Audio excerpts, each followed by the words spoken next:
अब वो उस पेपर के बारे में हम बात करेंगे जिसने लास्ट अटैम्प्ट में सबसे ख़तरनाक रिज़ल्ट प्रोड्यूस किया है। ठीक है जी, 23% रिज़ल्ट है कॉस्टिंग का। और मुझे याद नहीं आ रहा कि पिछले तकरीबन कोई 5 साल में भी इतना बुरा रिज़ल्ट आया हो। ठीक है जी, पिछले 5 साल में भी इतना बुरा रिज़ल्ट नहीं आया। ठीक है, इवन कैफ 8 के होते हुए भी 35-36%, 32% रिज़ल्ट रहता था। ठीक है जी, इस अटैम्प्ट में आ गया 23% रिज़ल्ट। क्या रीज़न था सर? पेपर बहुत मुश्किल आया था क्या? देखो, कुछ चीज़ें तो ऐसी हैं जो बड़ी ऑब्वियस हैं, वो तो करेक्ट हो जाएंगी। ठीक है जी, और वो बड़ी ऑब्वियस चीज़ ये है कि भैया लास्ट अटैम्प्ट का पेपर ना रिप्रेजेंटेटिव पेपर नहीं था। ठीक है जी, और इस तरह का पेपर एक आध दफ़ा आता है, फिर वो ऑटो करेक्ट हो जाता है। ऑटो करेक्ट का मतलब ये ICAP को अंदाज़ा हो जाता है कि यार ये चीज़ चली गई बहुत ऑफ शूट। ठीक है जी, तो फिर वो उसको ले आते हैं ट्रैक पे। अच्छा, मेरा अपना हंच ये कि पिछली 2 अटैम्प्ट के पेपर्स ना हद से ज़्यादा आसान थे। लास्ट अटैम्प्ट से पहले के 2 पेपर्स इतने आसान थे कि अगर आप ढंग से तरीके से चीज़ें पढ़ लें, क्लासेस ले लें, प्रैक्टिस कर लें, तो वो पेपर ऐसा है कि वो 2.25 घंटे से ज़्यादा लेना नहीं चाहिए उस पेपर को। ना उस पेपर के अंदर कोई टेक्निकल एस्पेक्ट मुश्किल था, ना वो लेंदी थे। लास्ट अटैम्प्ट में मेरा अपना स्ट्रॉन्ग हंच है, ये मैं मतलब मुकम्मल उससे नहीं कहूँगा, लेकिन मेरा बड़ा स्ट्रॉन्ग हंच है कि नए एग्जामिनर ने पेपर बनाया। ऐसा बंदा जो ऑलरेडी 2 पेपर्स बना चुका था उसने नहीं बनाया। और ये सबसे बड़ा मसला है कैप का कि जब एग्जामिनर चेंज होता है ना, तो उसको पता नहीं होता कि जी मैंने किस तरीके से चीज़ों को लेके चलना। नया बंदा आता है, उसको आइडिया नहीं होता कैफ 8 और कैफ 3 में फ़र्क है। पहले ये पेपर होता था बिल्कुल एंड में जाके। ठीक है जी, बच्चे ने FAR 1 पढ़ लिया होता था, FAR 2 पढ़ लिया है उसने, जी इकोनॉमिक्स पढ़ लिया है उसने जो है वो बिज़नेस मैनेजमेंट पढ़ लिया है। उसका जहन इतना बड़ा हो गया कि वो डिसीजन मेकिंग के एस्पेक्ट्स को अच्छे तरीके से हैंडल कर सकता है। वो अंग्रेज़ी समझ लेता है सवाल की, वो मुश्किल चीज़ें हैंडल कर लेता है। क्योंकि देखो, कॉस्टिंग के पेपर में आधे सवाल ऐसे होंगे जिसमें आपने डिसीजन लेने, ये काम करें या ना करें, ये काम करें या ना करें, घर पे बनाए प्रोडक्ट बाहर से ख़रीदें। ठीक है जी, ऑर्डर साइज़ क्या होना चाहिए। ठीक है जी, आप कौन सी प्रोडक्ट पहले बनाएं, कौन सी बाद में बनाएं। तो इस तरह की चीज़ें आपको पेपर में आधी नज़र आएंगी। ठीक है जी, तो अनफॉर्चुनेटली बच्चे का इतना बिजनेस सेंस डेवलप नहीं हुआ होता। वो होता ही है कि सर जब सवाल आया, PRC का पास किया हुआ बच्चा आया है, उस बेचारे का पीछे बैकग्राउंड तो सत्यानाश है। वैसे ही इंटरमीडिएट तक हमारा 4 सवाल कर लो तो 90s में मार्क्स आ जाते हैं। ठीक है जी, अकाउंटिंग में। तो मेरा अपना बड़ा जो है वो इस पूरे सिस्टम से एतराज़ ये प्यारे भाई कि बहुत बड़ा फ़र्क है PRC में और कैफ के लेवल पे। और कैफ का एक ज़माने का सबसे बदनाम ज़माना पेपर होता था कॉस्टिंग का। ठीक है जी, और कॉस्टिंग उस बंदे के लिए वैसी नाइटमेयर होती है जिसकी मैथ्स कमज़ोर है। मैथ्स से ज़्यादा उसको कॉमन सेंस की चीज़ें नहीं आती लोगों को। हम जिस एजुकेशनल बैकग्राउंड से उठ के आते हैं ना, वहाँ हमें सोचना नहीं सिखाया जाता। ठीक है जी, वहाँ हमें सोचना नहीं सिखाया जाता। आप टीचर से सवाल पूछे, वो कहेगा इसका जवाब है यहाँ से यहाँ तक, बस यहाँ से यहाँ तक इसका जवाब है।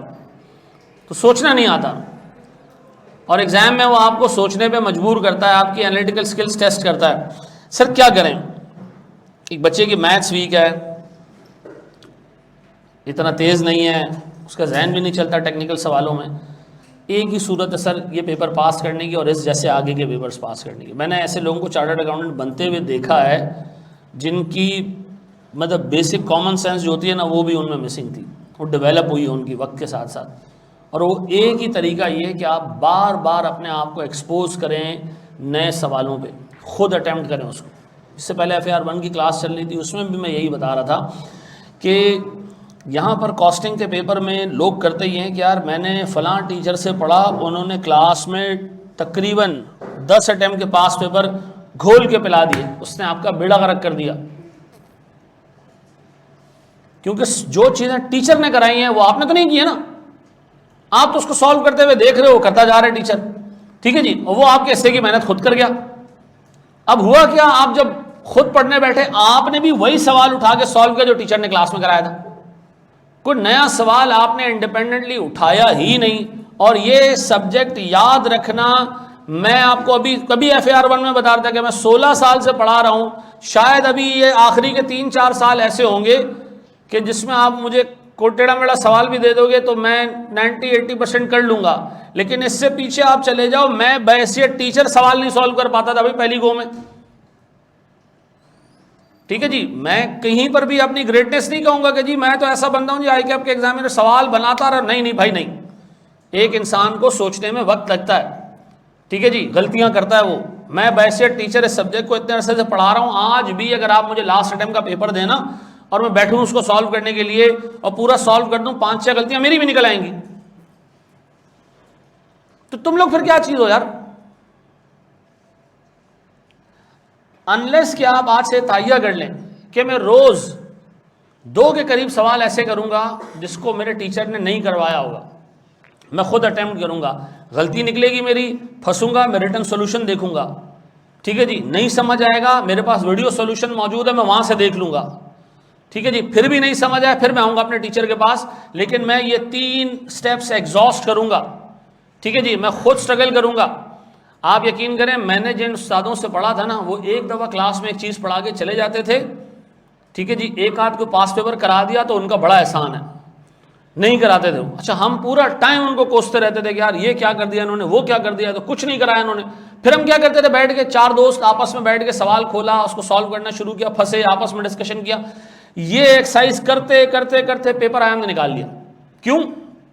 हम यूज्ड टू हो गए थे इस चीज़ के कि एक सवाल नहीं आ रहा तो उसको कैसे अटेम्प्ट करना है। अनफॉर्चुनेटली आप लोग टोटल डिपेंडेंट होते हो टीचर के ऊपर, और आजकल तो ये टाइम है, मैं अभी अपने BFD का पोर्टल देख रहा था कि मैंने BFD में कितने घंटे पढ़ा है, तो सर BFD में कोई 250 घंटे प्लस हो गए।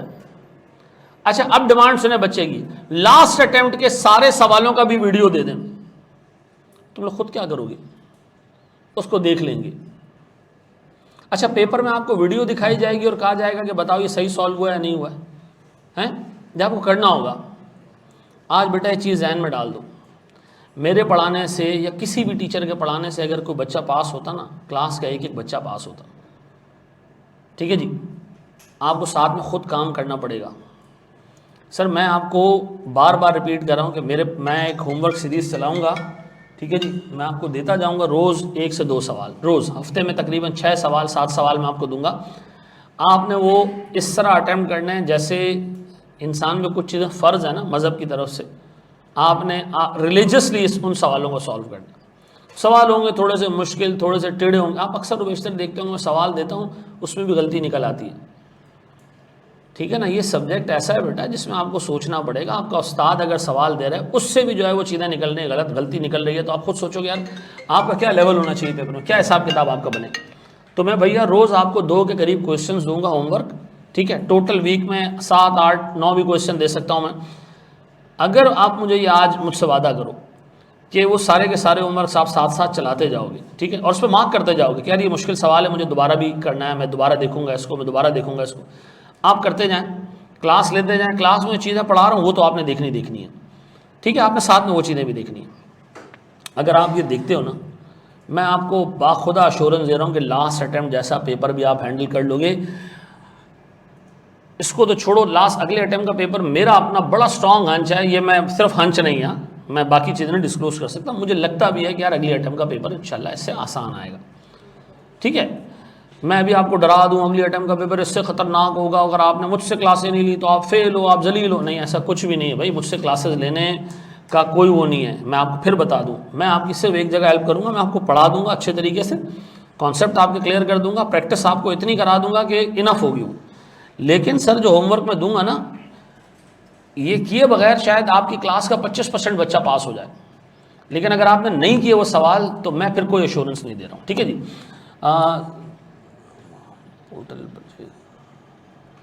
बेटा अभी इसको देख लेते, रुक जाओ। प्रैक्टिस के लिए ICAP की बुक भी रीड करनी है क्या? अच्छा ये भी सुन लो। देखो आप मुझसे पूछो ना कि FAR1 में किताब रीड करने में, आपको कहूँगा डेफिनेटली रीड करनी है, क्योंकि उसमें MCQs आते हैं, और MCQs वो किताब की सीधी सीधी लाइनों से उठा के पूछ रहा होता है। आप मुझे कहोगे जी मुझे MFA में किताब रीड करनी है, मैं आपको कहूँगा 300 दफ़ा रीड करनी है, उसको छोड़ना ही नहीं है। आप मुझे कहोगे ना कॉस्टिंग में किताब रीड करने की ज़रूरत है, तो मैं आपको कहूँगा हाँ, लेकिन सिर्फ एक चीज़ के लिए। वो क्या चीज़ है? कि आप उसमें ये देख लो कि यार सर ने कोई चीज़, कोई पॉइंट, एलिमेंट छुड़वा तो नहीं दिया। देखो थ्योरी आती है पेपर में, 3-4 नंबर की थ्योरी आती है, इससे ज़्यादा की नहीं आती। कभी 5 नंबर की आ गई तो वो ऐसी थ्योरी होती है कि आप उसको रिस्पॉन्ड कर देते हैं, कोई मसला नहीं होता, किताब पढ़ के भी, किताब पढ़े बगैर भी आ जाएगी। लेकिन मैं आपको ये कहूँगा कि सर अगर आपने एक एलिमेंट भी मेरे लेक्चर का छोड़ा ना, नुकसान के ज़िम्मेदार आप होंगे। ठीक है जी, एक आपने होमवर्क छोड़ा, नुकसान के ज़िम्मेदार आप होंगे। मैं आपको इतना कह रहा हूँ, एक होता है ना कि यार मैं मेहनत करूँ, मैं फिर भी अनसर्टन हूँ कि मैं पास होऊंगा या नहीं होऊंगा।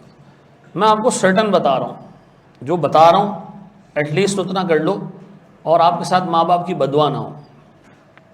होते कुछ बदबख्त होते हैं ऐसे, उनको जो है ना वो श्राप होता है, उनको क्या कहते हैं उसको, श्राप होता है उनको सर। ठीक है जी, और वो श्राप ऐसा होता है कि उनका पेपर नहीं निकलता, वो कुछ भी कर लें। मेरे पास ऐसे भी लोग हैं जिन्होंने 8-8 रजिस्टर भरे हैं और पेपर फेल है, बार बार फेल। उसका रीज़न पता है क्या है? एक और भी रीज़न सुन लो।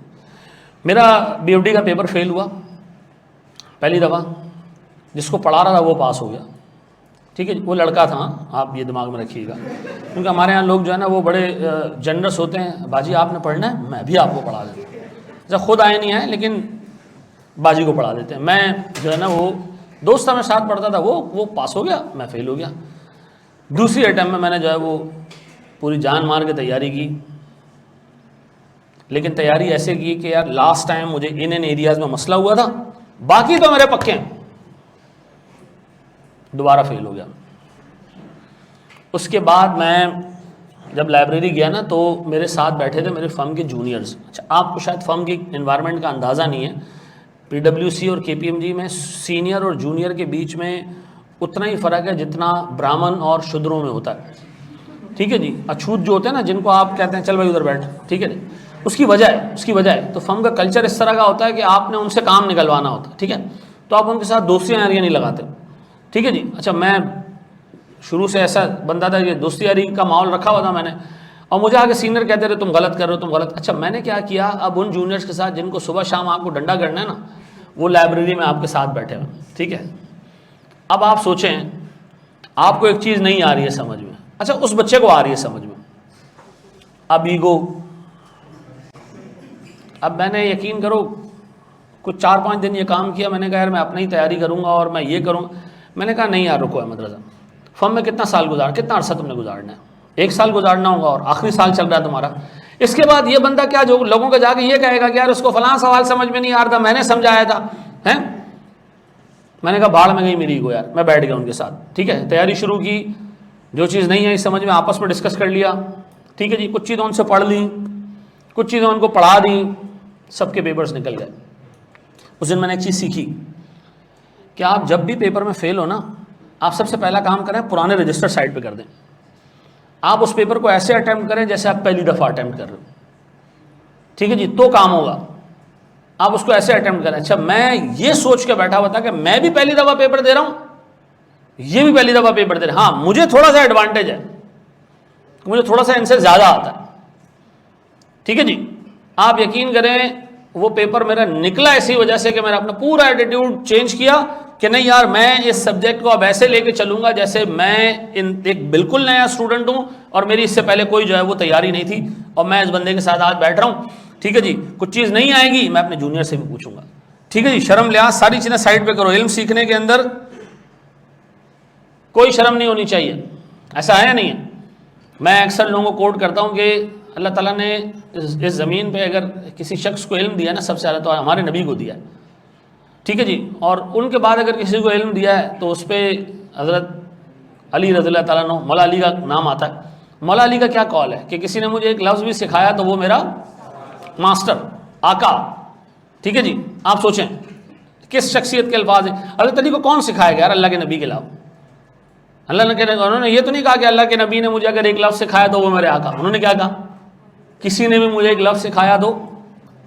तो इसका मतलब यार बहुत बड़ा आदमी भी हो ना, तो अल्लाह ताला ने इल्म ऐसा रखा हुआ है कि आप किसी से भी सीखें, उसमें कबाहत नहीं है। ठीक है, चाहे कोई आपसे जूनियर आदमी है आप उससे भी सीखें। लेकिन मेरी आपसे इल्तिजा ये है, 2 काम आप करें। जो क्लास में टाइम इन्वेस्ट कर रहे हैं घर जाएँ इतना ही टाइम दें।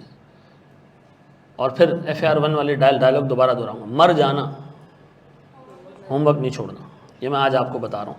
आप मेरे सिर्फ होमवर्क करते जाएं, FAR 1 कॉस्टिंग और जो भी आपके बाकी के सब्जेक्ट्स हैं उनमें आप एटलीस्ट हर रोज़ एक नया सवाल सॉल्व करें, आपका पेपर फेल नहीं होगा। ये भी मैं आपको ICAP के स्टैट्स बता दूं, 1 2 3 4 ये स्टेज क्लियर। अगले स्टेज पे जाओगे 80% लोग अगले स्टेज पे जाके चार्टर्ड अकाउंटेंट बन ही जाते हैं, ठीक है जी। मसला ये अगले स्टेज पे पहुंच ही नहीं पाते। मैं आपको कल की बात बता रहा हूँ, जब रिज़ल्ट आया तो मैंने कॉल किया था ICAP में पूछने के लिए। इनफैक्ट उनके जो डायरेक्टर्स हैं उनसे बातचीत होती रहती है। उन्होंने मुझसे फ़ोन पे बात की कि आपके 2 मेरिट हैं। मैंने कहा नहीं, हमारा मेरिट इसमें भी है, इसमें भी है, इसमें भी है, इसमें भी। उसने कहा यार बाकी 2 तो किसी और शहर के हैं। तो मैंने कहा और शहर के हैं तो क्या हुआ यार, स्टूडेंट तो हमारे। अब इस पर बात चलना शुरू हुई। उन्होंने कहा जी कैफ 5 6 7 8 का बहुत प्यारा रिजल्ट है, 1 2 3 4 में क्या हो जाता है बच्चों को। मैंने कहा जी 1 2 3 4 में सबसे बड़ा मसला ये होता है कि एक बच्चे की अम्मा ने कल मुझे फ़ोन किया, मेरे बेटे ने पहली अटेम्प्ट में 5 पेपर निकाले फलां फलां कॉलेज से, आपके कॉलेज में 3 दिए और तीनों रुक गए। कैसा पढ़ाते हैं आप लोग भाई। अब मैं उनको क्या बताऊं कि जो 5 सब्जेक्ट उसने दिए ना आंटी, वो यहां पर एक सब्जेक्ट का 25% भी नहीं है। सुनता रहा मैं उनकी बात। मैंने कहा बात तो सही है, दूसरी जगह से 5 पास कर गया, आपने उसको 3 पास नहीं कराया, ठीक है जी। तो ये किस तरह का सिस्टम है। तो लोग ये समझते हैं कि मैंने जो 5 पेपर वहां पास किए ना, तो मेरे लिए CA वैसा ही है कि बस वो 5 वहाँ ऐसे ही 15 दिन में पास, ये तो 3 है तो 12 दिन में हो जाएंगे, ठीक है जी। फिर उनको जाके पता चलता है कि यार ये कोई दुनिया ही और है। अभी आपसे जो है वो थोड़े टाइम में मैं कुछ स्टैट्स शेयर करूँगा, ठीक है जी। उस सब के साथ शेयर होंगे, सारे इंस्टीट्यूट के साथ शेयर होंगे, ICAP करेगा। उसमें ये पता चलेगा कि कितने लोग ऐसे हैं जो लेस देन 20 मार्क्स लेके फेल हुए हैं। अच्छा, मुझे तो ये बात जो है वो मैंने पता की है कि जी कितनों का एक लंबी तादाद ऐसी है जिनके 20 भी नहीं आए। अब आप खुद सोचो 20 किसके नहीं आए होंगे, जिस मनुष्य ने लेक्चर ही नहीं लिए पूरे, ठीक है जी, उसको पता ही नहीं है टॉपिक है क्या, ठीक है जी। मैंने आपको लास्ट टाइम का एक छोटा सा किस्सा आपसे कुछ दिनों पहले शेयर किया था कि मैं हर अटेम्प्ट के पेपर्स चल रहे होते हैं ना, तो मैं ICAP भेजता हूँ यहाँ से किसी लड़के को कि वो ब्रोशर वोशर बांटने, ज़रा मार्केटिंग करनी है। तो मैं उससे फ़ोन में कहता हूँ कोई निकला, वो कहता है नहीं सर अभी तक सब अंदर हैं। 12:15 बजे कहता है सर अब एक बंदा निकला है पेपर लेके। मैं उससे फ़ोन पे बात करता हूँ क्या आया था पेपर में, क्या आया। इस अटेम्प्ट में जब वो बंदा पहुंचा ना 11 बजे, बोला सर बहुत सारे लोग बाहर खड़े हैं। तो मैंने एक से बात कर ली, उसने कहा सर पेपर माशाल्लाह बहुत आसान था, ठीक है जी। अच्छा, मैंने कहा इतना आसान था कि 1.5-2 घंटे में बाहर है। और बाद में पता चला जी कि माशाल्लाह वो पेपर हर लिहाज से बाहर है वो, ठीक है जी। उससे बाद में मेरी बात हुई, उसने कहा सर मेरा 18 नंबर आए। मैंने कहा भी ज़्यादा आ गए। मेरी आपसे इल्तिजा यार, कोई लंबी चौड़ी कहानी नहीं कि आपने ये करना है, आपने सुबह इतने बजे उठना है और फलां किताब पढ़नी है, नहीं कुछ नहीं करना। आपने ढंग से लेक्चर्स लेने और सबसे इंपॉर्टेंट चीज़ जो होमवर्क देता जा रहा हूँ वो करते जाना। अच्छा, उसमें मसले मसाइल आएंगे, वीडियो सोल्यूशन भी उसके मौजूद हैं, उसके रिटन सोल्यूशन भी मौजूद हैं। और अल्लाह के वास्ते जो बंदा क्लासेस ले रहा है, चाहे वो रिकॉर्डेड ले रहा है चाहे वो लाइव ले रहा है, यार लंबी लंबी पेंडिंग लेक्चर्स वाली सीन नहीं करना, ठीक है। लंबे लंबे सीन नहीं करना कि 70 क्लासें बाकी हैं और 70 दिन हैं। क्लासेस 70 ही हैं, दिन 50 रह गए। क्लासेस 70 ही हैं और दिन रह गए 35। तो जहाँ एक लेनी थी अब क्या लेंगे, 2 लेंगे, कोई टेंशन नहीं है। 1 घंटा ही और इन्वेस्ट करना ना, और फिर सर वो 70 ही रह जाती हैं और दिन रह जाते हैं 12:30। तो ये आपने नहीं करना है, मेरी रिक्वेस्ट है, ठीक है। अच्छा, जहाँ रिस्ट्रिक्शन है कॉस्टिंग का पेपर और उसके बीच में एक बच्चा पूछ रहा है, तो देखो ICAP ने डिसीजन प्रिंसिपली ले लिया है कि रिस्ट्रिक्शन अपलिफ्ट करनी है, ख़त्म करनी है। इसकी एक अप्रूवल होती है काउंसिल से, वो शायद मेरे ख्याल में 15-16 दिन में उनकी मीटिंग है, तो वो होपफुली आ जाएगा, ठीक है जी। लेकिन जो डिसीजन मेकर्स हैं उन्होंने ये प्रिंसिपली डिसाइड कर लिया कि रिस्ट्रिक्शन नहीं रखनी है, ठीक है। और मैं बड़ा थैंकफुल हूँ उनका कि उन्होंने बिल्कुल कुछ ही हफ्तों पहले रिस्ट्रिक्शन डली थी और दोबारा अपने डिसीजन को रिकन्सिडर किया। बड़ी बात है उनकी कि अल्लाह ताला उनको जो है वो इज़्ज़त दे, उन्होंने जो है वो इसको दोबारा कंसिडर किया। अभी जो लेक्चर हो चुके हैं उनकी रिकॉर्डिंग लेक्चर मैं अभी सारा एक्सप्लेन कर देता हूँ कि हम चलेंगे कैसे, ठीक है। डिस्क्वालिफिकेशन का बेटा 2 महीने से कोई अपडेट नहीं है। अब हम अपनी तैयारी पे आते हैं, काम पे आते हैं, ठीक है। सर हम चैप्टर पढ़ रहे थे ओवरहेड्स का, ठीक है। हमने एक क्लास लिया ओवरहेड के अंदर। आज जो मैं टॉपिक पढ़ा रहा हूँ ओवरहेड्स के अंदर वो इंडिपेंडेंट है। इंडिपेंडेंट समझते हो, यानी उसका पिछले लेक्चर से कोई ताल्लुक नहीं है। लेकिन जो बच्चा आज क्लास लेने आया है उससे इल्तिजा और गुजारिश ये है कि आज घर जाके ओवरहेड का जो पिछला लेक्चर है ना वो ज़रूर देख लेना, ठीक है, ताकि अगली क्लास आप कनेक्ट हो सके मेरे साथ, ठीक है जी। क्या प्रीमियम लेक्चर लेना है या ये वाले लेक्चर लेने, ये मैं पिछले 3 अटैम्प्ट से जवाब दे रहा हूँ। जो आपको बेहतर लगे उसमें भी मैं ऐसे ही बैठा हुआ होता हूँ, लेकिन उसके अंदर थोड़ा बोर्ड ऑर्गेनाइज्ड है, और सबसे अच्छी बात यह है उसके अंदर जो मैं अभी भाषण दिया ना आपको, ये नहीं है, ठीक है जी। काम की चीज़ है उसके अंदर, काम का मतलब ये भी कि बेकार चीज़ है नहीं, मतलब उसके अंदर सिर्फ पढ़ाया मैं। तो अगर एक बंदा एक्सट्रीम फोकस्ड है वो वहाँ से पढ़ ले, और जो थोड़े मेरी तरह के लोग हैं वो लाइव क्लास ले लें, ठीक है। लाइव का मतलब ये भी रिकॉर्डेड जा रहा होगा उसके अंदर, ठीक है जी। बुक का बता दें, सारी चीज़ें अभी हम पूछ रहे हैं, पढ़ाई हम कल कर लेंगे, ठीक है। थोड़ा सा रुक जाओ, क्लास के एंड पे सारी चीज़ें बता देता हूँ, डन, ठीक है। चलो जी, आए ज़रा दोस्त प्यारे भाई, बोर्ड पे देखना दोस्त, सारी चीज़ें छोड़ दो 2 मिनट के लिए। देखिए जी, जी मेरा बच्चा,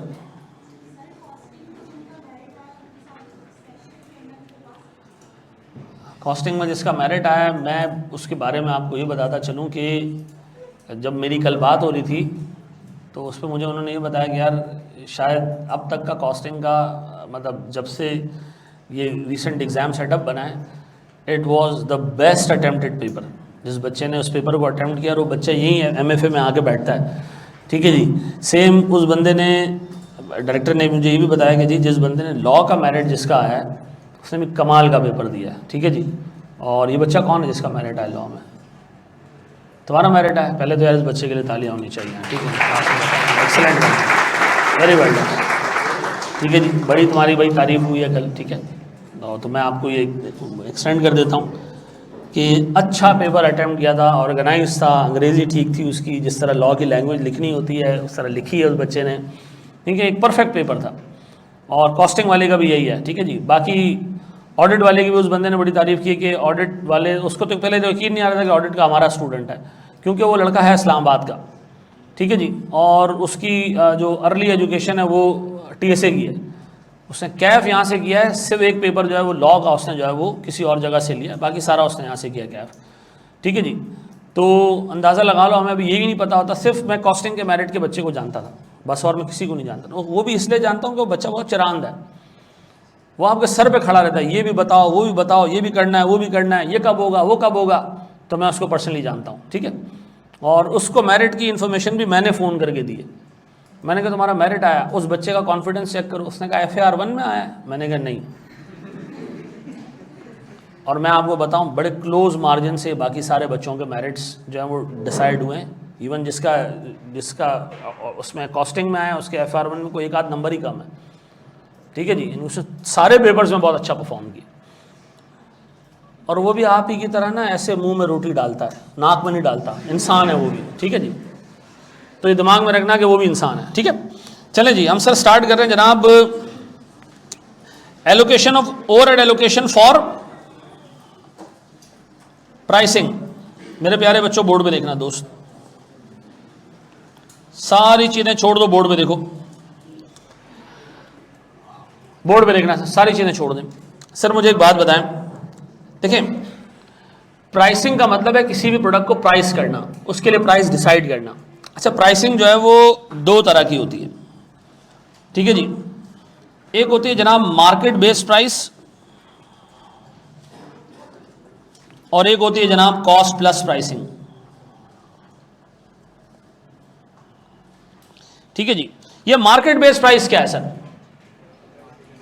यार ये इस तरह की प्राइसिंग है जिसमें प्रोडक्ट की कॉस्ट को देखा ही नहीं जाता, ये देखा जाता है कि सामने वाले की पे करने की कैपेसिटी कितनी है, वो कितने पैसे दे सकता है, उसके हिसाब से हम क्या डिसाइड कर लेते हैं कि इस प्रोडक्ट की प्राइस क्या होनी चाहिए। जैसे आपने देखा होगा सर, पाकिस्तान में जितने फास्ट फूड वाले हैं, ये मैकडॉनल्ड्स वाले हैं, तो इनको क्या ये इस तरह करते हैं कि जी एक बर्गर इतने का आया तो उस पर हम इतना मार्जिन ऐड कर देते हैं? नहीं नहीं नहीं, ऐसा नहीं होता। वो ये देखते हैं कि जी हमने इतना अच्छा एम्बियंस दिया है, ये सारी चीज़ें दी हैं, तो यार हमें इस प्रोडक्ट के क्या पैसे चार्ज करने चाहिए, वो डिसाइड कर लेते। 660 रुपये छोटा सा जो 12x13 का बर्गर होता है, जो आमतौर पर सर अगर बनाने जाएँ आप घर में तो आपको कोई 34 रुपये 70 पैसे का पड़ जाएगा, ठीक है जी। वो आपको कितने का दे रहे हैं जी? 660 रुपये का। तो क्या उन्होंने ये कॉस्ट प्लस रख के नहीं, ऐसे नहीं किया सर। उन्होंने क्या किया, उन्होंने मार्केट को देखा है कि जी मार्केट में कैपेसिटी कितनी है पैसा पे करने की, उस हिसाब से प्राइसिंग की है। हम कॉस्टिंग में इस प्राइसिंग को नहीं देखते हैं। पूरी कॉस्टिंग में जो आप प्राइसिंग देख रहे होगे वो कौन सी होगी? कॉस्ट प्लस, यानी एक कंपनी ने अपने प्रोडक्ट की कॉस्ट निकाली और उसके बाद क्या किया, ये सोचा कि जी मैं इतना मार्जिन इस पे चाह रहा हूं, उसमें क्या कर दिया उसने, ऐड कर दिया और क्या निकाल लिया, प्राइस निकाल ली। पूरे कॉस्टिंग के सिलेबस में आप कॉस्ट प्लस प्राइसिंग करेंगे, आप मार्केट बेस्ड प्राइसिंग पे नहीं जाएंगे। ये बात समझ आती है? यानी हमें मार्केट बेस्ड का हिसाब किताब नहीं देखना। अब ये चीज दिमाग में रखिएगा कि कॉस्ट हमारे पास कितने टाइप की है। सर हमारे पास कॉस्ट है 2 टाइप की। कौन सी? मैन्युफैक्चरिंग और नॉन मैन्युफैक्चरिंग। हम जब FAR 1 पढ़ रहे होते हैं, अकाउंटिंग पढ़ रहे होते हैं, तो हमें ये सिखाया जाता है कि जी एक यूनिट पे जो मैन्युफैक्चरिंग कॉस्ट है वो आप प्रोडक्ट पे कैपिटलाइज करें। क्या करें? यानी एक यूनिट कितने का बना तो आपको पता होना चाहिए इसमें मटेरियल कितना लगा, लेबर कितना लगा, प्रोडक्शन कॉस्ट कितनी लगी। और जो नॉन मैन्युफैक्चरिंग कॉस्ट है, जो हमारे पास सेल्स और एडमिन की कॉस्ट है, ये हम कभी भी प्रोडक्ट की कॉस्ट में नहीं डालते। हम कहते हैं जी इसको क्या कर दो, एक्सपेंस आउट कर दो, ऐसा। तो हम अकाउंटिंग कर रहे होते हैं। क्या कर रहे होते हैं? अकाउंटिंग में क्या होता है, मैन्युफैक्चरिंग कॉस्ट प्रोडक्ट के अंदर डाल दी जाती है और नॉन मैन्युफैक्चरिंग कॉस्ट का हम क्या करते हैं, एक्सपेंस आउट कर देते हैं। लेकिन सर जब आप प्राइसिंग कर रहे होते हैं ना, तो फिर आपके लिए कॉस्ट मैन्युफैक्चरिंग हो या नॉन मैन्युफैक्चरिंग हो, किसी भी रंग व नस्ल की कॉस्ट हो, आप उसको एड अप करते हो और देखते हो जी टोटल कॉस्ट कितनी लगी है, और उस पर क्या ऐड करते हो, मार्जिन ऐड करते हो। यानी सर जब मैं प्राइसिंग करने जा रहा हूंगा तो मेरे लिए ये क्लासिफिकेशन बेकार है कि कौन सी कॉस्ट मैन्युफैक्चरिंग और कौन सी, मैं ये देखूंगा जी कंपनी की टोटल कॉस्ट कितनी लग रही है। एक बिरयानी वाला बंदा ये सोच रहा है कि एक बिरयानी की प्लेट कितने में बेचे, तो क्या करता है, वो देखता है जी बिरयानी में मसाला कितना लग रहा है, बिरयानी कितनी लग रही है, तेल कितना लग रहा है, सर वो जो पकाने वाला बावर्ची है वो कितने लेगा, वो देख का जो किराया है वो कितने का होगा, वो आग जो लगी है वो कितने की लगेगी, वो लकड़ियां कितने की आएंगी, सर वो बंदा जो डिस्ट्रीब्यूट करने जाएगा उसके कितने पैसे होंगे। सर मुझे सारी की सारी कॉस्ट, चाहे वो किसी भी रंग व नस्ल की कॉस्ट हो, सबको क्या करना पड़ेगा, ऐड करना पड़ेगा। उसके बाद मैं क्या ऐड करूंगा उस पर, और उसके बाद मैं डिसाइड करूंगा मुझे एक प्लेट कितने की बेचनी है। अब बताओ मेरे बच्चों, प्राइसिंग करते हुए क्या कॉस्ट ही क्लासिफिकेशन मैटर करती है? नहीं मैटर करती है। तो एग्जाम में अगर वो कहे कि जी एक प्रोडक्ट को प्रोडक्शन ओवरहेड इतना एलोकेट करो, एडमिन और सेलिंग इतना एलोकेट करो, आपने वहां सर पकड़ लेना है। भाई एडमिन और सेलिंग कब एलोकेट होता है? होता है भाई, कब होता है? जब प्राइसिंग कर रहे हैं। जब अकाउंटिंग कर रहे हैं तो सिर्फ मैन्युफैक्चरिंग कॉस्ट एलोकेट होगी, नॉन मैन्युफैक्चरिंग कॉस्ट एलोकेट। हम अकाउंटिंग नहीं कर रहे हैं, तो क्या कर रहे हैं, प्राइसिंग कर रहे हैं। अब सुनना जरा गौर से दोस्त, प्यारे बच्चों, बोर्ड पे देखना, बोर्ड पे देखना, सारी चीजें छोड़ दो। मैं एक प्रोडक्ट की प्राइसिंग कर रहा हूं, मैं कह रहा हूं जी एक प्रोडक्ट पे डायरेक्ट मटेरियल लगता है 50 रुपए का। कितने का? अच्छा ये आपको किसने बताया? भाई प्रोडक्ट पे मटेरियल लगता है तो पता है ना हमें, एक केक बनाने पे इतना अंडे लगते हैं, इतना आटा लगता है, इतना मैदा लगता है, इतनी चीनी लगती है, तो हमें पता ही है। इसके लिए कोई अंदाजा लगाने की जरूरत नहीं है। क्यों? मटेरियल एक प्रोडक्ट पे कितना लगता है यार, ये तो सबको पता होता है, जो बनाने वाला तो उसको आइडिया होता है। अच्छा जी डायरेक्ट लेबर, प्रोडक्ट बनाने वाला जो बंदा है ना, उससे हमारा एग्रीमेंट है कि हम उसको 20 रुपए पर यूनिट देंगे। ये पता है सर कि एक यूनिट पे कितना खर्चा आ रहा है, नोन फिगर है ये, पक्का हमें पता है, ऐसा। अब सर हमारी फैक्ट्री के अंदर गौर से सुनना, इलेक्ट्रिसिटी भी यूज होती है, ऐसा है। ये वेरिएबल कॉस्ट है, फिक्स कॉस्ट है? Very good. इलेक्ट्रिसिटी की अगर कॉस्ट फिक्स्ड होती ना, तो इस क्लास में मैंने यहाँ 17 AC लगाए होते, मैं आपको ऐसा ठंडा रखता, ठीक है जी, और मैं अपने घर के वॉशरूम में भी AC लगाता और कमोड के नीचे भी लगाता, अगर इलेक्ट्रिसिटी की कॉस्ट क्या होती, फिक्स होती। फिक्स नहीं है भाई, क्या है, जितनी आप कंज्यूम करोगे उतना आपके पास बिल आएगा, ऐसा है नहीं। तो मुझे एक बात बताएं सर, जो प्रोडक्ट मैं बना रहा हूँ उस पे मेरी फैक्ट्री में जितने वेरिएबल ओवरहेड्स लगते हैं, क्या मुझे पक्का पता होता है कि एक यूनिट पे कितना लगेगा? नहीं सर।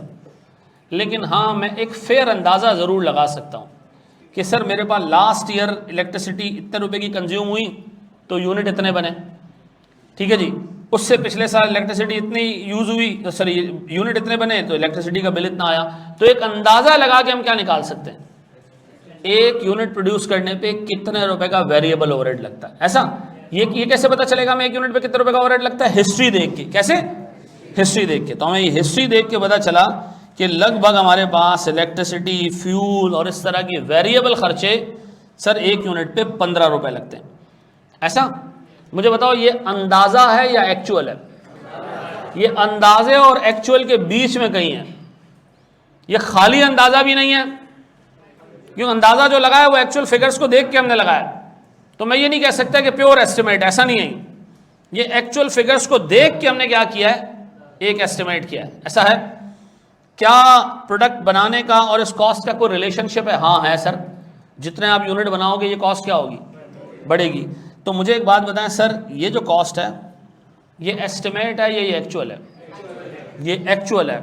ये एस्टिमेट है या ये एक्चुअल है? और ये भी ऑलमोस्ट एक्चुअल है। ऐसा? ऑलमोस्ट एक्चुअल है। ऐसा? क्योंकि हमें एक अंदाजा है कि जी एक यूनिट बनाने पे कितने यूनिट लगते हैं इलेक्ट्रिसिटी के और एक यूनिट की बिलिंग कितने की है, एक अंदाजा हो जाता है। अब गौर से सुनना मेरे प्यारे बच्चों, मेरे पास फैक्ट्री में कुछ फिक्स कॉस्ट भी लगती है। क्या लगती है?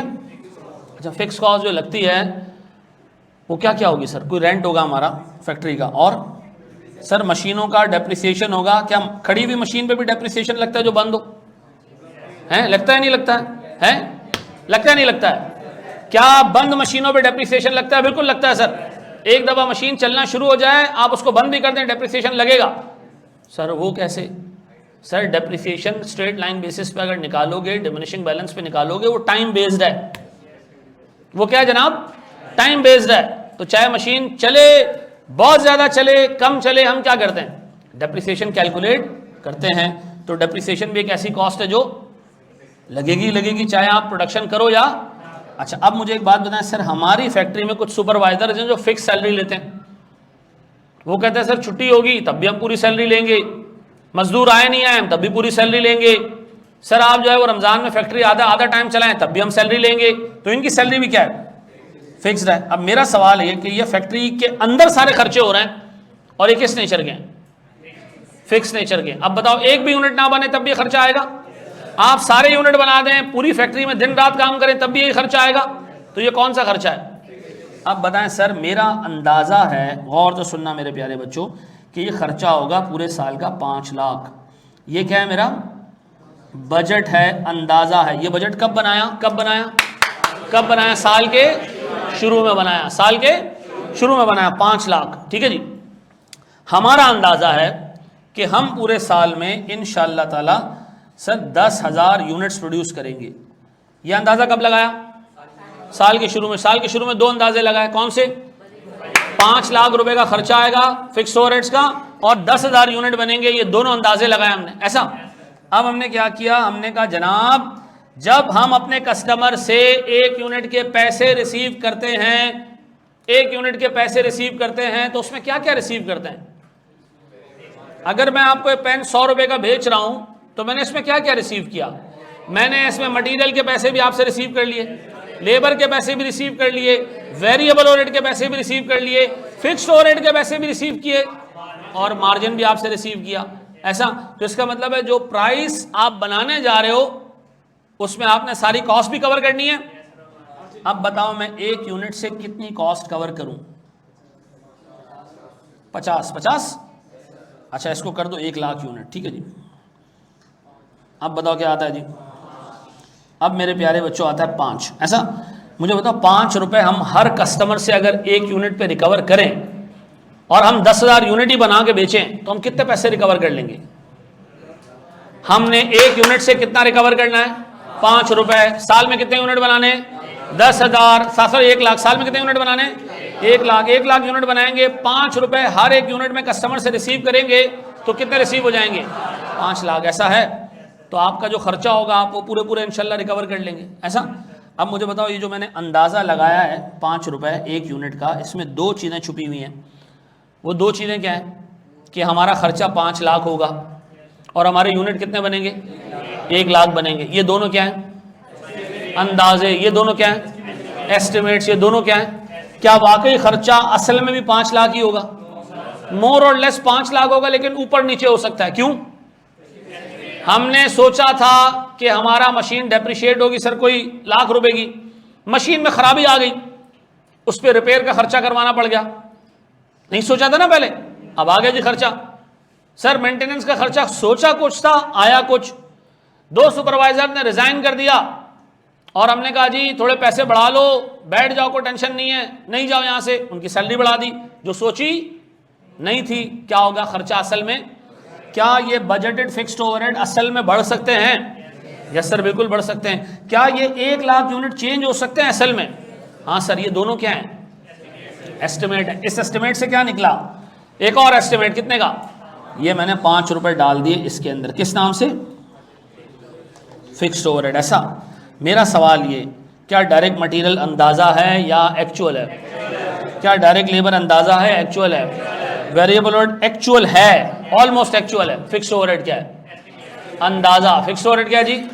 अंदाजा। अंदाजा, प्योर अंदाजा कि 5 लाख रुपए का खर्चा आएगा, 1 लाख यूनिट बनेंगे, हमें एक कस्टमर से 5 रुपए रिकवर करने चाहिए। प्योर अंदाजा।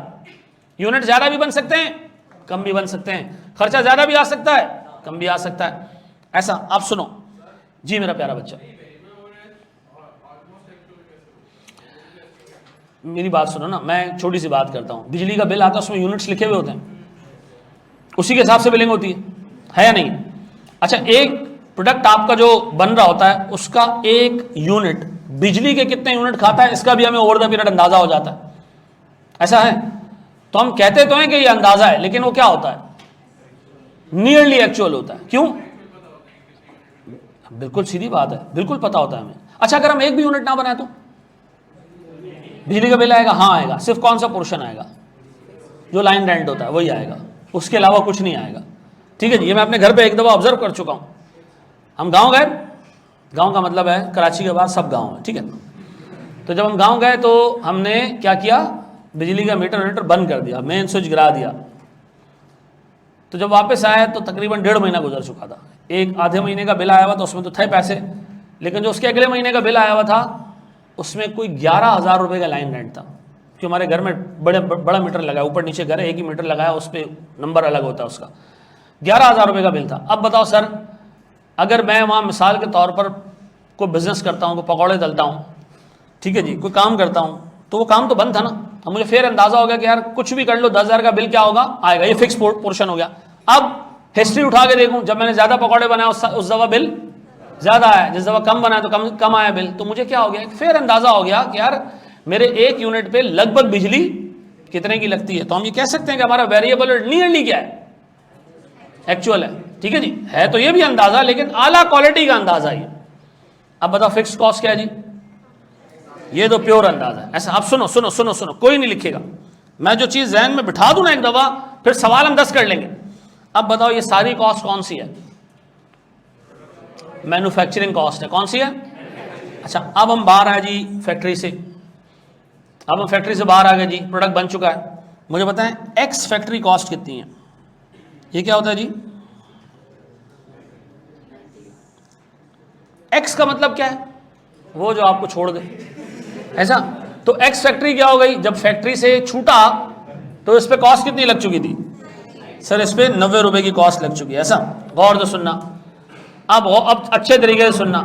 अब हमने निकाली अपनी हिस्ट्री और हमने ये देखा कि हमारे पिछले सालों में जब पूरी मैन्युफैक्चरिंग कॉस्ट सर मिसाल के तौर पर 1 मिलियन रुपए की थी, तो हमारा ऑफिस एक्सपेंस मिसाल के तौर पर 2 लाख रुपए का था। हमने हिस्ट्री निकाली पास की। उससे पिछले साल हमारी मैन्युफैक्चरिंग कॉस्ट 8 लाख की थी, तो हमारा ऑफिस एक्सपेंस 1,60,000 का था। हमने कहा यार एक रफ रिलेशनशिप बनाया जा सकता है इसका। वो क्या है जी? कि मैन्युफैक्चरिंग कॉस्ट का 20% जनरली हमारे पास क्या होता है? ऑफिस एक्सपेंस होता है। हमने कहा लगभग ये रेशो नजर आ रहा है। क्या ये पक्का है, 100% है? नहीं। क्या है हमारा? हिस्ट्री देख के एक अंदाजा है कि यार आसपास यही रहता है। तो हमने सोचा कि हम एडमिन एक्सपेंसेस ये भी तो अपने कस्टमर से रिकवर करेंगे या नहीं करेंगे? करना चाहिए नहीं करना चाहिए? भाई कस्टमर तो तुम्हें 1-1 रुपया देगा तुम्हारे सारे खर्चे का। अक्सर बेशतर आपने सुना होगा, हम एक दफ़ा पान खाने एक दुकान पर खड़े हुए, पान खाया तो जी कितने का जी, 250 रुपये का। अब वो मेरा दोस्त है, वो लियारी से आया तो बेचारा वो मेरा मुंह देख रहा है, कह रहे इतने में हमारे यहाँ एक दर्जन आ जाते हैं। हाँ 20-25 रुपये का पान होता है यार, 250 रुपये का पान। अच्छा हमने पान खाया, नॉर्मल सा पान था। तो क्यों जी? सर एम्बियंस, इस सारी चीज़ों के पैसे भी तो आपने देने, उसके ऊपर जो एसी और पंखा चल रहा है वो भी किसने देने? आपने देने। कस्टमर क्या है जी, ये सारे खर्चे के पैसे देगा? बिल्कुल देगा सर, बिजनेस का काम ही क्या है, इन सारे खर्चों का पैसा रिकवर करना किससे? कल हमारे प्राइम मिनिस्टर साहब एक जगह बैठे थे, उनसे किसी ने कहा जी वो रोड बनना बंद हो गया, आप प्राइम मिनिस्टर बने, वो रोड देखें बन रहा था, बंद हो गया। उन्होंने कहा जी आप टैक्स दें, पाकिस्तान में tax to GDP ratio less than 10% है। वो लम्स के बच्चे थे, उधर बिठाते ना कोई चार्टर्ड अकाउंटेंट, तो वो तुम्हें कहता कि यार ये जो 10% का रेशियो है ना, ये डायरेक्ट टैक्सेस टू जीडीपी है। आप एक दफ़ा नहा के आ जाए ना तो आपको 15 रुपये का टैक्स पे करके आ रहे होते हैं, क्योंकि जो आप साबुन रगड़ रहे होते हैं उसमें भी टैक्स आप पे करके आए हैं, जो शैम्पू सर पे डाल के रगड़ रहे हैं उस पर भी आपने टैक्स पे किया है। कौन सा टैक्स पे किया है? सेल्स टैक्स पे किया है। ऐसा सर जो बाकी आप बॉडी वॉश यूज़ कर रहे हैं, पता नहीं क्या क्या यूज़ कर रहे हैं, आप नहा के निकले 60 रुपये आपने गवर्नमेंट को दे दिए। आप एक दफ़ा वॉशरूम से हो गया है, आपने को 13 रुपये उस पर भी दे दिए हैं गवर्नमेंट को, क्योंकि जो आपने नलका खरीदा है, जो मुस्लिम शावर है, वो सर कोई 100 दफ़ा फायरिंग करेगा, इसमें ख़त्म हो जाएगा, उस पर मैंने इतने पैसे दिए। तो आप यार ये सारी चीज़ें ना, उनको गिनवाने वाला कोई नहीं था। अब मुझे एक बात बताएं सर, ये जो एडमिन कॉस्ट है, अब एक बंदा कहे नहीं मैं तो सिर्फ मैन्युफैक्चरिंग कॉस्ट को देखूंगा, नहीं भाई नहीं, और भी खर्चे हैं वो भी देखने हमने। तो हमने कहा जी हमारा अंदाज़ा है रफ के एडमिन कॉस्ट कितनी होती है फैक्ट्री का, 20% अंदाज़ा। तो हमने क्या किया जी, इसका 20% निकाला 18। ये कस्टमर से रिकवर करना है, बिल्कुल करना है। फिर हमने देखा जी हमारा एक एजेंट है, वो क्या करता है, वो कमीशन चार्ज करता है, और कमीशन है सर, कमीशन है, गौर तो सुनना, 1 यूनिट पे हम कमीशन पे करते हैं सर 12 रुपए का। हमने ये भी ऐड कर लिया। अब बताएं 1 यूनिट की फुल कॉस्ट कितनी हो गई? 100। अब बताओ इस पे मैं क्या ऐड करूं? आप इसमें ऐड करें मार्जिन। सर मार्जिन या मार्कअप, सर मैं इसमें मार्कअप ऐड कर देता हूं, ठीक है। मार्कअप है जी 25%, कितना निकालें जी? 25% कितना होता है? 30। पक्का? 120 का 25% ही कितना हो गया जी? अब बताओ अगर मैं एक कस्टमर को 1 यूनिट ऐसे हाथ में पकड़ा के 150 रुपये लेता हूं, तो बताओ मैंने उससे क्या क्या लिया?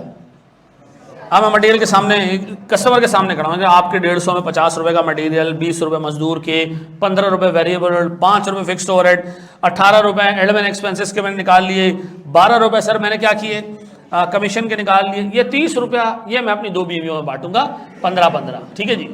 बाकी जो है वो आपके मैंने 150 रुपये का हिसाब आपको बता दिया। तो मुझे एक बात बताएं, ये प्राइस डिटरमिन करते हुए सिर्फ मैन्युफैक्चरिंग कॉस्ट लेनी है, सब लेना है? अब बताएं सर एग्जाम में क्या नॉन मैन्युफैक्चरिंग कॉस्ट प्रोडक्ट को एलोकेट करनी है? हाँ, अगर अगर अगर अगर आपको प्राइसिंग करनी है तो आपने क्या करना है? आपने नॉन मैन्युफैक्चरिंग कॉस्ट भी प्रोडक्ट को एलोकेट करनी है। ये बात समझ आती है? सर ये पहले आप कॉपी कर रहे हो और मैं इस पर आपको एक सवाल कराऊंगा, फिर एक पास पेपर का सवाल करा रहा हूँ। शाबाश, बोर्ड पे लिखना मेरे प्यारे भाई।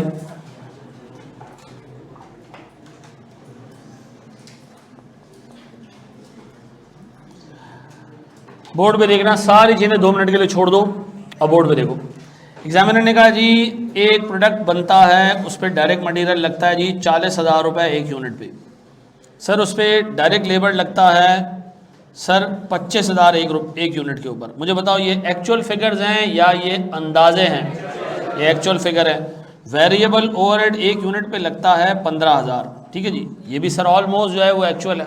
मैं क्लास में अर्जेंट तो नहीं, हाँ मैं क्लास में अर्जेंट तो नहीं है। ओके ओके ओके ओके, अच्छा जी। अब गौर से सुनना, गौर सुनना, गौर सुनना, गौर सुनना। एग्जामिनर ने कहा भैया 1 यूनिट पे जो फिक्स्ड ओवरहेड्स है ना, गौर से सुनो। हिस्ट्री हमारी ये बताती है, हिस्ट्री कि जितना हमारी लेबर की कॉस्ट रहती है ना, हिस्ट्री ये बताती है कि जनाब उसका आधा जनरली हमारा फिक्स कॉस्ट होता है। ये क्या है? अंदाजा है, पास्ट का अंदाजा है। Yes sir. अच्छा ये अंदाजे कैसे असेस किए जाते हैं? रिग्रेशन एनालिसिस सुना है तुम लोगों ने? हैं? हमने पिछले 5-6 सालों की लेबर कॉस्ट रखी होगी एक तरफ, और 5-6 सालों की हमने जो है वो फिक्स्ड ओवरहेड की कॉस्ट रखी होगी एक तरफ, और दरम्यान में एक रिलेशनशिप बना लिया होगा हमने, ठीक है जी, अंदाज़ा है सर हमारा। तो एग्जामिनर कह रहे हैं जी फिक्स्ड प्रोडक्शन ओवरहेड जो है ना वो 50% है किसकी, डायरेक्ट लेबर के। तो 50% कितना होता है, 12.5। फिर एग्जामिनर ने कहा भैया जो एडमिन ओवरहेड है वो होता है जी 25% ऑफ मटीरियल। ये कैसे पता चला, हिस्ट्री, मटेरियल की इतनी कॉस्ट होती है तो जनरली हमारी एडमिन की इतनी कॉस्ट होती है। उसकी वजह यह है कि एडमिन के अंदर मेजॉरिटी जो कॉस्ट है वो मटेरियल हैंडलिंग कॉस्ट है। तो जितनी मटेरियल की कॉस्ट होती है उसका एक सर्टेन परसेंटेज क्या होता है, फिक्स कॉस्ट। ये सारी चीजें एग्जामिनर आपको बताएगा, क्योंकि हर कंपनी के डायनेमिक्स अलग हैं, हर इंडस्ट्री के डायनेमिक्स अलग हैं, हर इंडस्ट्री अपने हिसाब से फिक्स ओवरहेड एलोकेट करती है, एडमिन ओवरहेड एलोकेट करती है। एग्जामिनर ने कहा 25% ऑफ डायरेक्ट मटेरियल निकालने जरा, क्या आता है सर, 10,000। उसने कहा भैया ये हो गई हमारी कॉस्ट, कितनी कितनी हो गई चंदा, मुंह से गिन लो बेटा, कैलकुलेटर खुजाने का काम आएगा। कितना, 1,02,000, वेरी गुड। 500 भी है सर, 500 भी है, कैलकुलेटर यूज हुआ है सर। अच्छा जी, अब बताएं जी, इसके बाद एग्जामिनर ने कहा जी इस पर मार्कअप डाल दें, ठीक है जी, 30% का। तो हमने डाल दिया जी, कितने का, 30,750। सर कितना हुआ टोटल, 1,33,250। ऐसा, ये क्या आ गई, ऐसा, ये बात समझ आती है, मैंने सवाल नहीं दिया आपको, ऐसा ये समझ आ गया। अच्छा जी, अब सुन, लिखेगा नहीं कोई भी, लिखेगा नहीं कोई भी, 2 मिनट दो। अब एग्जामिनर बैठा, उसने एक सवाल बनाने की कोशिश की, क्या की, एक सवाल बनाने की कोशिश की। अब वो सवाल बना रहा है, गौर से देखना। उसने कहा मैं प्रोडक्ट डालता हूँ 2 प्रोडक्ट डालता हूँ जी, प्रोडक्ट ए और प्रोडक्ट बी। मैं 2 प्रोडक्ट डालता हूँ, दोनों में रखता हूँ जी डायरेक्ट मटेरियल, एक में रखता हूँ 2,000, एक में रखता हूँ जी 4,500। डायरेक्ट लेबर एक में रखता हूँ जी 6,000 और एक में रखता हूँ जी 3,500 रुपये। ठीक है जी, ये दोनों हो जाएंगे कितने, ये हो जाएंगे 8 और ये हो जाएगा जी कितना, ये भी हो गया जी 8। इसको चेंज कर दो यार, नहीं तो मैं अभी 8 रखूँगा तो आप परेशान हो जाओगे। अच्छा कह रहे सही है यार, जाने दें। इसको हम क्या कहते हैं उर्दू ज़ुबान में, प्राइम कॉस्ट। क्या कहते हैं, अब गौर से सुनना। एग्जामिनर ने कहा इसमें डालते हैं प्रोडक्शन ओवरहेड्स, और हम कहते हैं जी प्रोडक्शन ओवरहेड्स डायरेक्ट लेबर का सर 50% है। कितना होता है जी, 3,000 इधर आ गए और इसके 2,250 ये इधर आ गया, डन। फिर उसने कहा इसमें डालते हैं एडमिन कॉस्ट, कितने की सर, 25% ऑफ मटेरियल। लगो कितना होता है, देखो दोस्त, 500 और इधर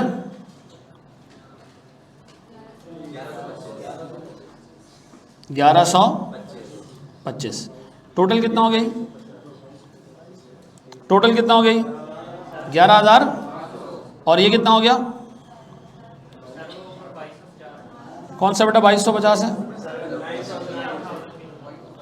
ये 2,250 है।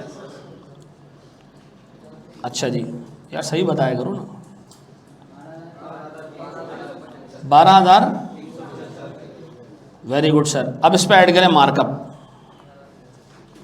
कितना जी, इससे मार्कअप ऐड कर दें सर 20%, 2,000। अच्छा इस पे नहीं, इस पे मार्कअप ऐड करें 30% का, कितना 3,712.5। यहाँ तक बात जा रही है, जाने दो। ये क्या आ गया, सेल्स प्राइस आ गई 13,800, ये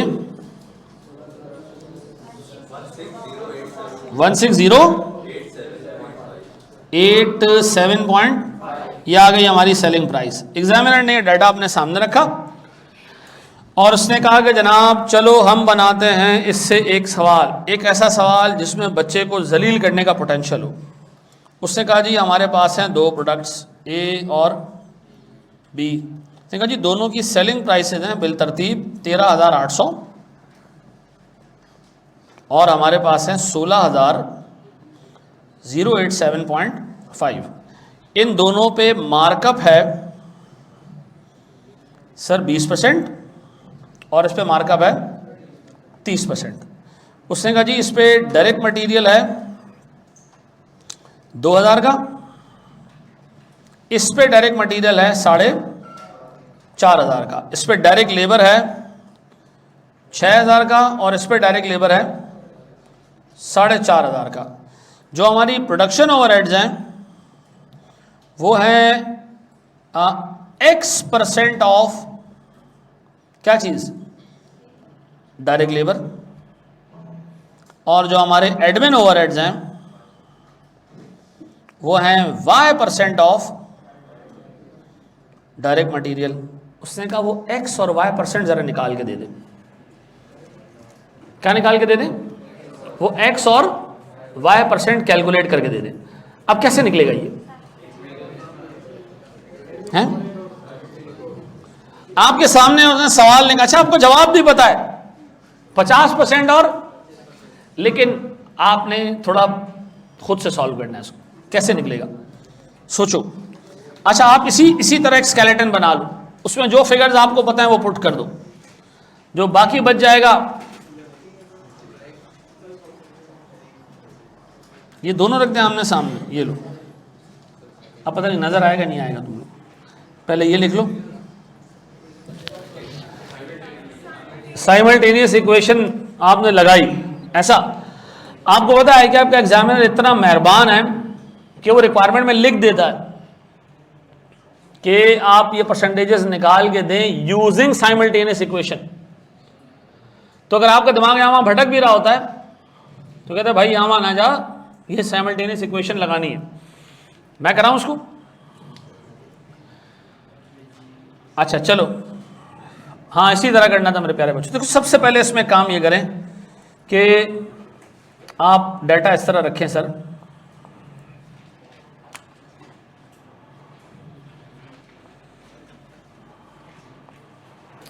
कि आप सबसे पहले रखें सर डायरेक्ट मटेरियल किसका, ए और बी। ऐसे ही डायरेक्ट मटेरियल दिया हुआ है सवाल में जी सर, 2,000 और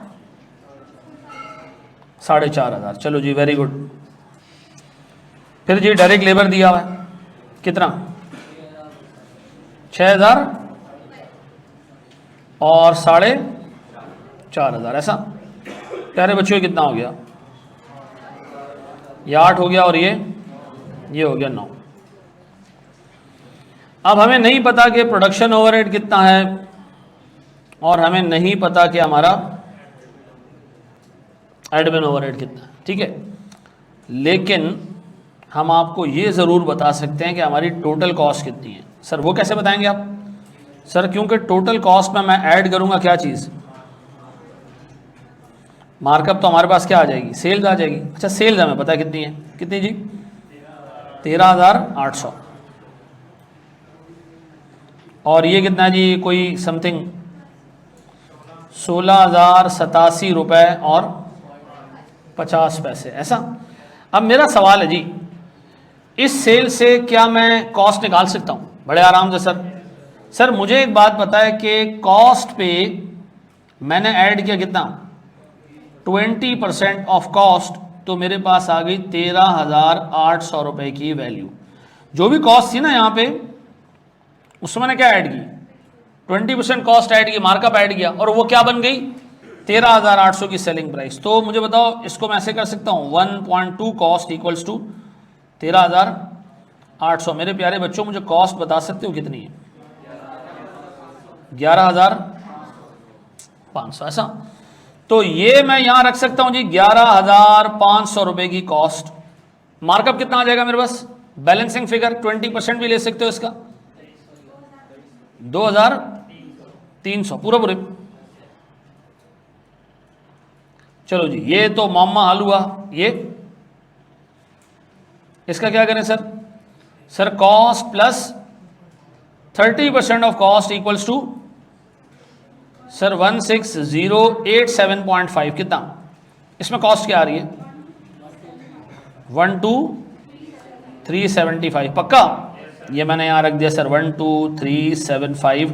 बैलेंसिंग फिगर आप निकालना है सर, मार्जिन कितना मार्कअप 3,712 समथिंग समथिंग ऐसा।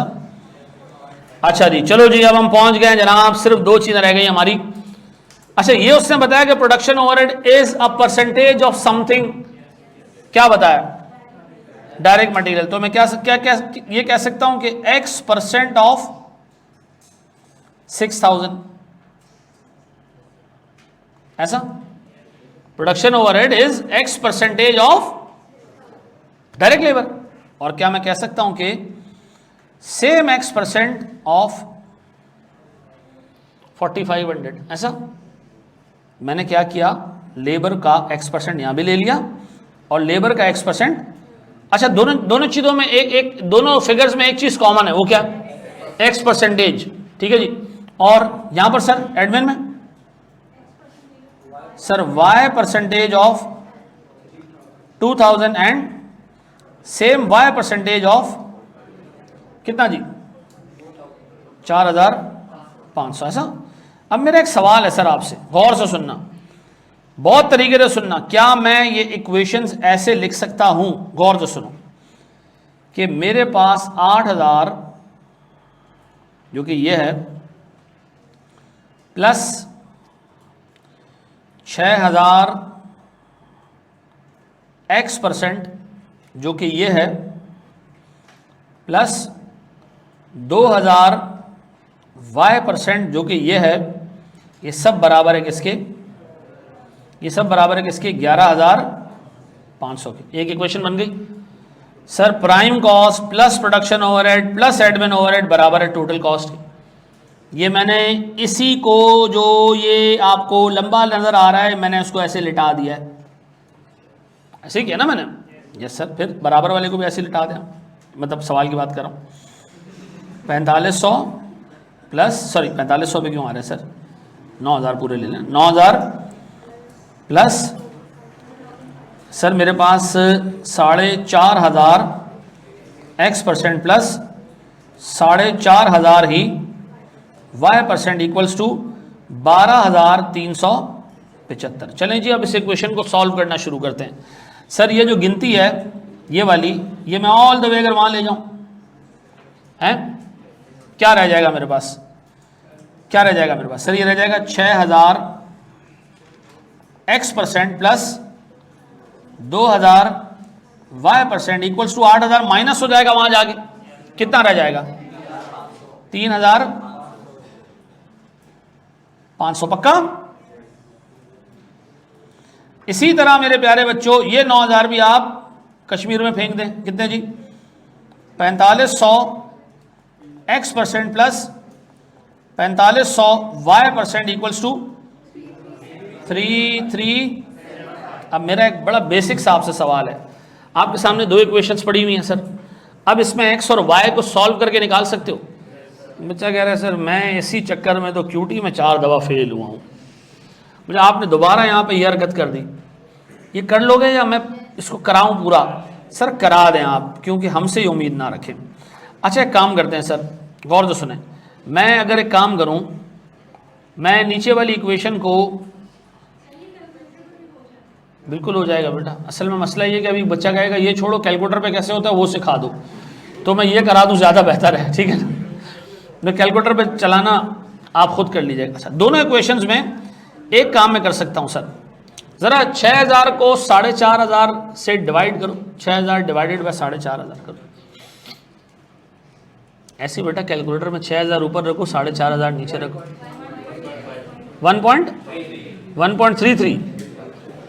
1.33 आ रहा है ना। अगर मैं काम करूं 1.33333 से मैं नीचे वाली इक्वेशन को मल्टीप्लाई कर दूं, सर इससे क्या होगा? अगर मैं 1.333 से नीचे वाली इक्वेशन को मल्टीप्लाई करूंगा तो एक जादू होगा, चेक करो। ऊपर वाली को ऐसे ही रहने दो,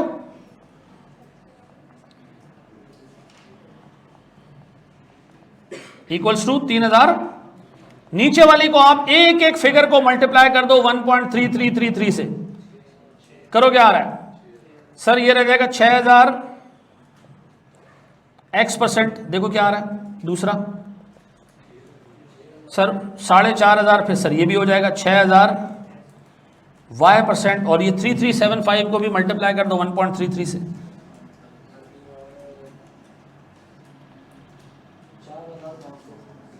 ये भी आ गया जी 4,500 ऐसा। अब मैं ऊपर वाली इक्वेशन में से नीचे वाली इक्वेशन माइनस कर रहा हूं, तो ये हो जाएगा कैंसल आउट ऐसा। ये कितना रह जाएगा, ये रह जाएगा जी 4,000 y नेगेटिव में, और ये रह जाएगा जी नेगेटिव में 1,000, तो दोनों साइडों से नेगेटिव हट जाएगा। अब बताएं y कितना आ रहा है। अच्छा आपको कैसे पता चला 1.33 से करना है। मैं चाह रहा था जी पहला जो नंबर है ये कॉमन हो जाए, ताकि मैं दोनों इक्वेशंस को आपस में सब्ट्रैक्ट करके एक वेरिएबल छोड़ दूं। अच्छा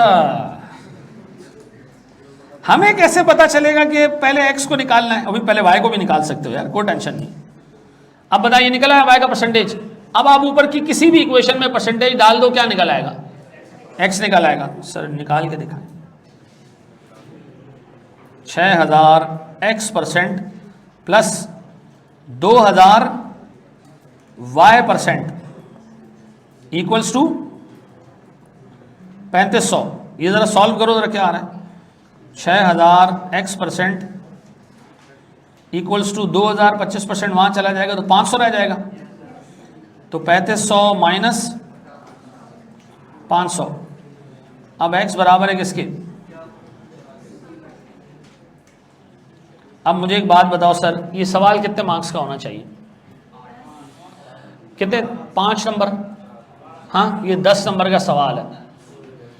अब आपको मैं दे रहा हूं पास पेपर का एक क्वेश्चन। कितने लोगों ने पहली गो में खुद ये परसेंटेजेस निकाल ली।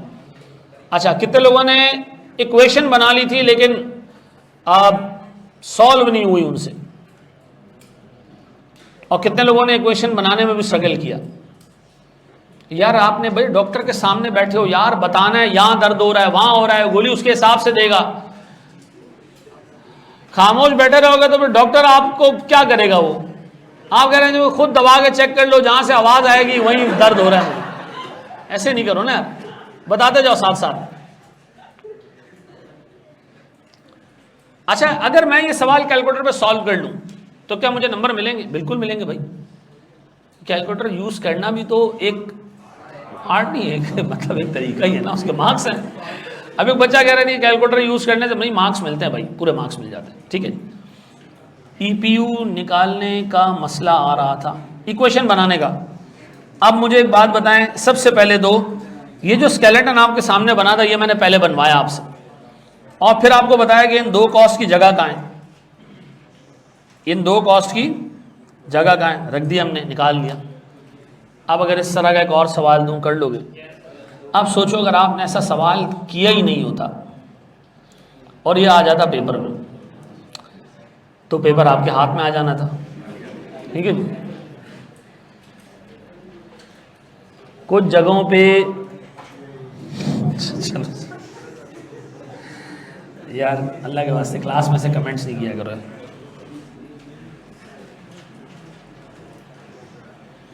आगे बढ़ जाएं। ऐ मेरे प्यारे बच्चों, ये कॉपी करना है तो कर लो, मैं वेट कर लेता हूं।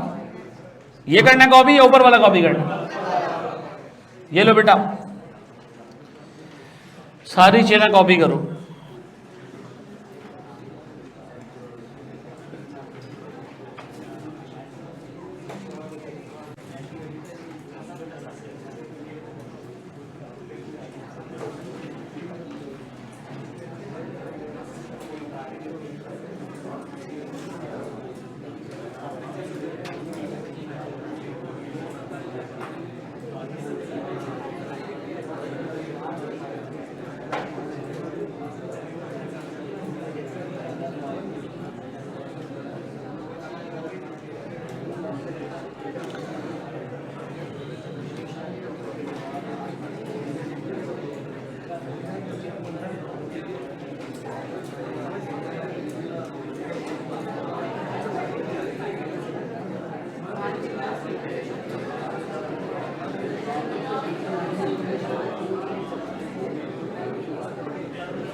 यार थोड़ा सा बेटा और शोर करो,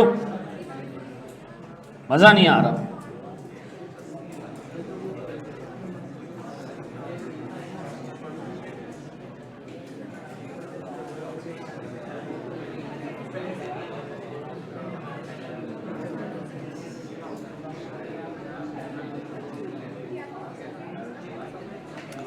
चलें जी मेरे प्यारे बच्चों,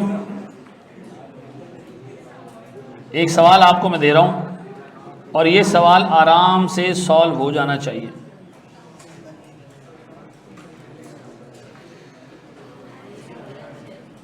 मैं इसको रीड कर दूं, मैं इसको रीड कर रहा हूं, प्यारे भाई बोर्ड पे देखो।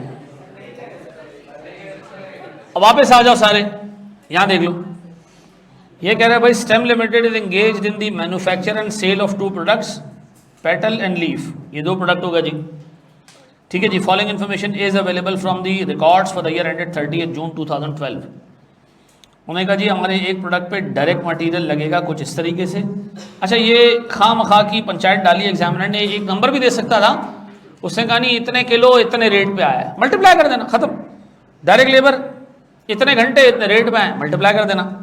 सेल्स आ रही है और प्रॉफिट, अब ये आई कैप का हाल है, लिखा हुआ यहाँ मार्जिन, दिखाया उल्टा हाथ और लगाया सीधा हाथ, ठीक है जी। अब मुझे बताओ मैं क्या मानूं, मार्जिन मानूं या मैं ये वाली इंस्ट्रक्शन मानूं?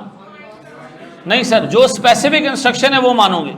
स्पेसिफिक इंस्ट्रक्शन क्या है जी? 25% ऑफ कॉस्ट, फिर 30 दूसरे प्रोडक्ट की जो प्रॉफिट दिया है वो परसेंटेज ऑफ सेल्स दिया है, ठीक है। फिर उसने कहा फैक्ट्री ओवरहेड्स। अच्छा जी, उसने कहा प्यारे भाई कौन सा ओवरहेड? फैक्ट्री ओवरहेड्स के बारे में एग्जामिनर कह रहा है कि आर एब्जॉर्ब्ड या allocated to the products as a percentage of direct labour, whereas admin overheads are allocated as a percentage of direct material cost. उसने कहा जनाब compute the amount of factory and admin overheads using simultaneous equations. ऐसा है, कितने number? 10 number sir, शुरू हो जाए।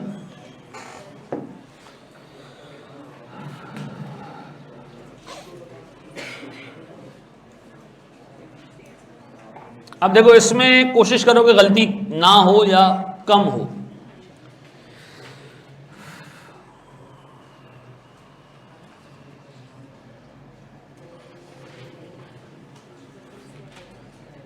अच्छा, अब मैं सवाल को थोड़ा डिफरेंट तरीके से सॉल्व करूंगा, लेकिन उसी तरह का हिसाब किताब होगा। पहले मुझे बताएं, मेरे पास सर 2 प्रोडक्ट्स हैं, कौन से? पेटल और लीफ, ऐसे ही है? पेटल और लीफ है, हाँ बिल्कुल। मुझे बताएं दोनों की सेल्स कितनी है? सर एक की 65,000 है, एक की 80,000 है।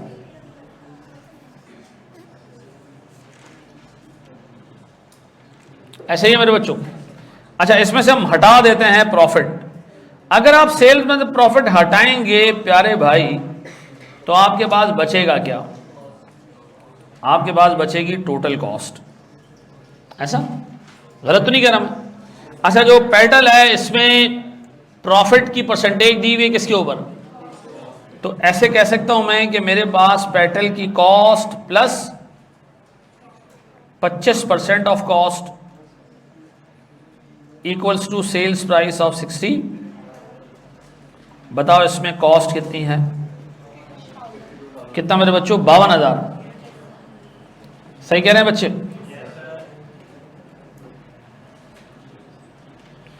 ये मैंने यहां रख दी जी 52,000। तो मेरे पास 13,000 का बैलेंसिंग फिगर आ गया, किसका? मार्कअप का।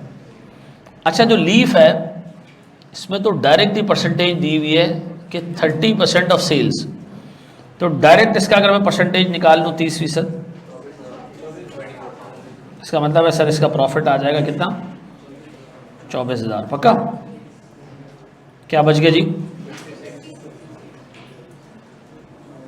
ये आ गई हमारी टोटल कॉस्ट।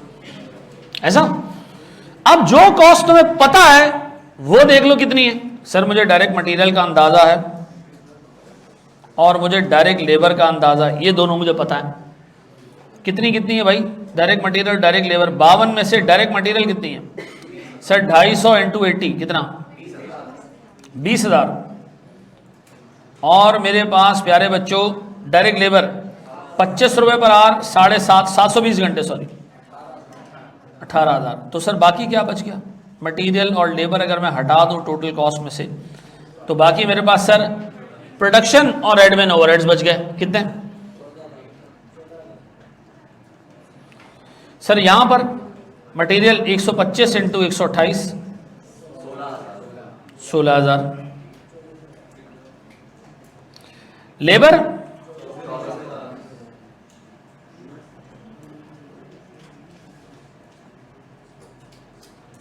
कितना आ रहा है? 16,000। डन। अब मुझे बताएं जो बाकी की कॉस्ट बची क्या है? ये production overhead plus admin overheads, ऐसा।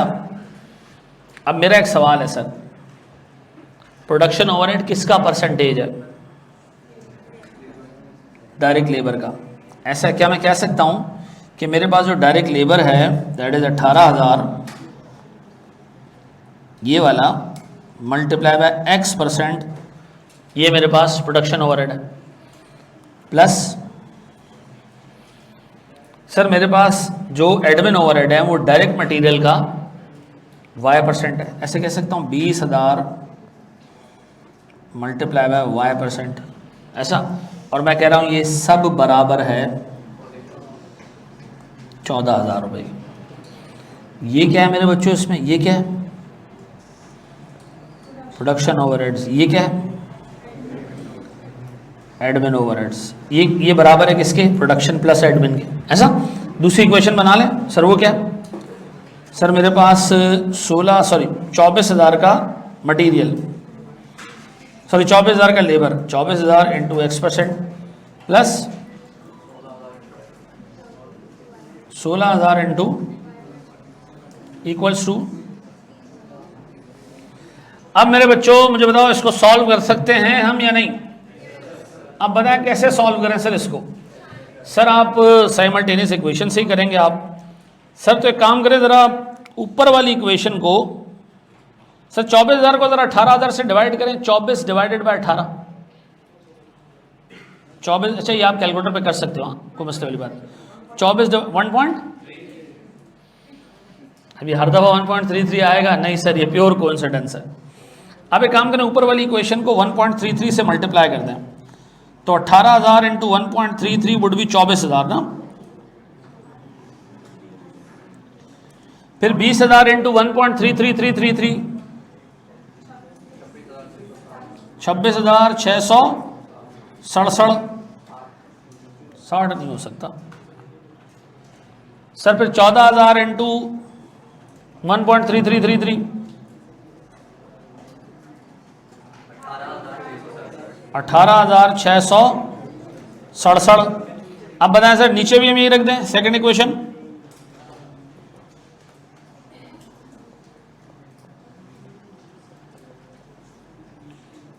सॉरी सही है ना। फिर हमारे पास बचा क्या? अब ऊपर वाली इक्वेशन में से नीचे वाली इक्वेशन माइनस करेंगे तो ये एलिमिनेट हो जाएगा। देखिए ये कितना आ रहा है? 667 y% इक्वल्स टू 2,667। पक्का ऐसा ही है मेरे बच्चों? नहीं ये 60 पक्का यही आ रहा है। अब बताएं y% कितना आ रहा है? और सर अगर आप ऊपर वाली किसी भी एक इक्वेशन में y% डाल दें, पहली वाली में डाल दें 18,000 into x% plus 20,000 into y% equals to 14,000 रुपये। इसको सॉल्व कर लो x के लिए। अच्छा वैसे उसने मांगी अमाउंट्स हैं, आप अमाउंट्स भी निकाल लीजिएगा, लेकिन मैंने आपको दोनों परसेंटेजेस निकाल के दे दी। अब मेरा सवाल है सर, देखें ये सवाल ऑलमोस्ट आइडेंटिकल था, कितने लोगों ने खुद से सही कर लिया? अच्छा कितने लोगों ने अब भी इसमें गलती की? और कहाँ गलती की? जी यार देखो, इस स्टेज के ऊपर अगर आप बताओगे नहीं टीचर को ना, फिर अजाब है जी। और मैंने आपको सवाल कराया, ये मेरी फुप्पो ने अपने घर में बनाया था, ऐसा तो नहीं है ना? आई कैप का क्वेश्चन है ना भाई? सर हमें कैसे पता चलेगा आई कैप का? ये इसकी अटेम्प्ट लिखी हुई है और ये इसका नाम लिखा हुआ है, ठीक है, वहां जाके चेक कर लेना। पक्का जी? अच्छा, जिनसे नहीं हुआ उन्होंने अब जब होते हुए देख लिया, समझ आ गया उनको, या कोई चीज एक्सप्लेन करनी है तो मैं कर दूं। ए मोमिन मुसलमानों, तुम्हारी बोलती आई कैप बंद करता है, मैं नहीं करता, जवाब दे दिया करो। पक्का? अच्छा जी, आप सुन लीजिएगा, एक मैं ग्रुप का लिंक शेयर कर दूंगा, आपने उस पर अभी फेसबुक पे आप लोग जो पोस्ट रिजल्ट वाले हैं उस पर ज्वाइन कर लीजिएगा, ताकि मैं होमवर्क शेयर कर दूं आपके साथ आज का, ठीक है? 70% हो गया था। मेरा सवाल है 70% कहां से आया, ये कैसे निकाला? चलो जी, थैंक यू वेरी मच आज की क्लास के लिए। कल इंशाल्लाह मुलाकात होती है आपसे, ठीक है?